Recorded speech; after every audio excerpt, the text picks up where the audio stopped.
Hello fellow YouTubers, this is Utah Moses here for my 13th DVD and Blu-ray update. So let's begin.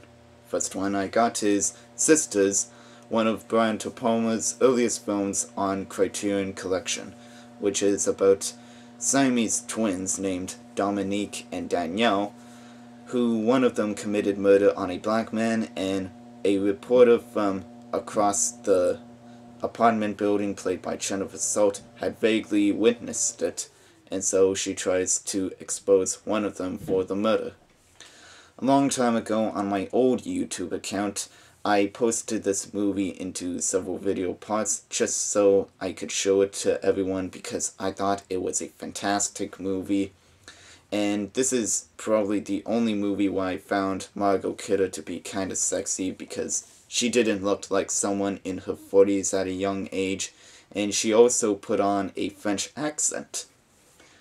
And I just thought I'd get it when I had the chance. But my only complaint about this is that all the special features are these read-em-up sort of deals where you have to read them on the screen and just flip on your remote control just to go on to the next page of notes. But yeah, if you enjoy these Alfred Hitchcock homage or inspired movies, then try and find Sisters. Next one is Aikiru, and in this non-samurai movie by Akira Kurosawa, it's about a working man who's really lazy, who finds out that he has cancer and spends the night with a novelist while trying to find out the meaning of life, and all his co-workers try and figure out why he was working so hard in his last dying days.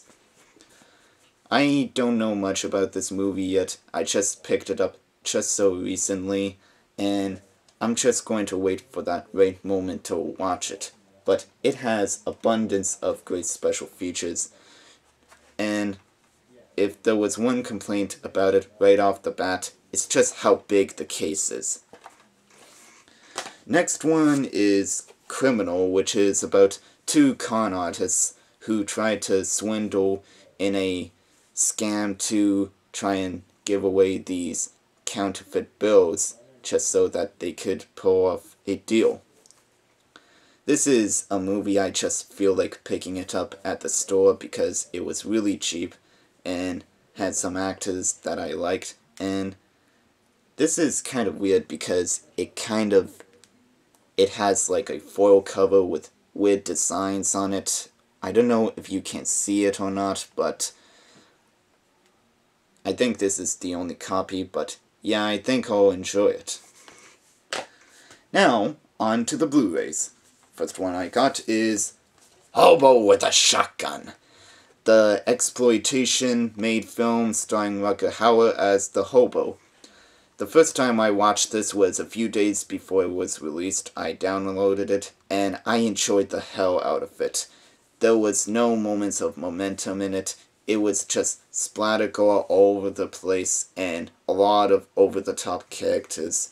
And I always liked Rutger Hauer as an actor, and I was waiting for his comeback film, and this was it, alright? I just hope I see him in more movies where he plays bigger characters. And this was directed by Jesse Eisener, who also directed the short film Hobo with a Shotgun, which was an indie trailer released along with the Grindhouse movies of Planeter and Death Proof. I believe you can find it on the Grindhouse double feature pack, but it's also on here as well. And you will surely enjoy this movie if you're into those exploitation-inspired movies. And before I go on, let me show you something. Like Piranha 3D, it has a pop-out sleeve. Neat, huh? Next one is Brothers. This is a remake of the Russian film by the same name, although spelled the different way, and I kinda like this, but the main reason why I picked it up is because I always laugh at that scene where Tobey Maguire just flips out in the kitchen.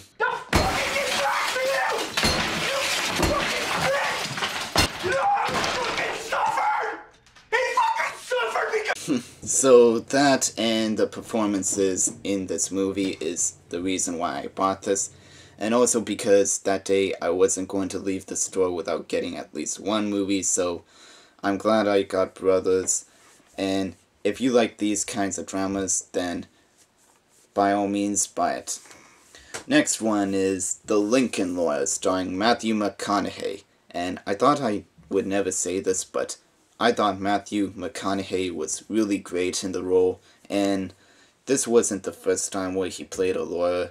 He also played one in A Time to Kill, the Joel Schumacher film, and this was written by Michael Connelly, who also wrote the novel Bloodwork, starring Clint Eastwood, and they both happen to exist in the same world, which is kind of interesting to know.